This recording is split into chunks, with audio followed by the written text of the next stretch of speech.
Ay, ang grabe. Pangit ang bahay namin. Sa loob may kanal.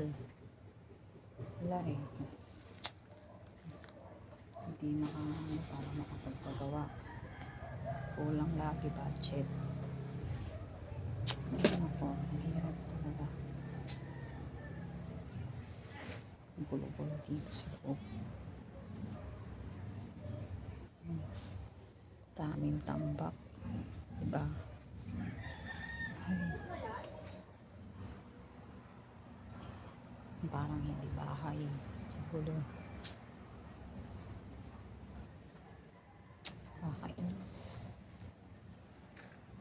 Bubong sira-sira. Yan o. Dito sa likod ang gulo rin.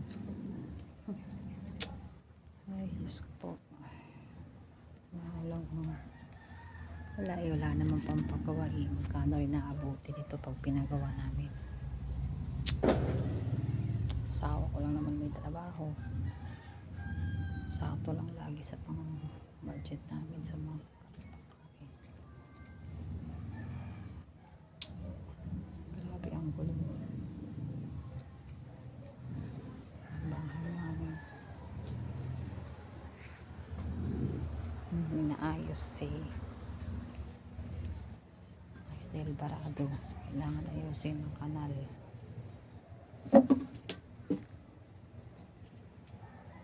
Ganito.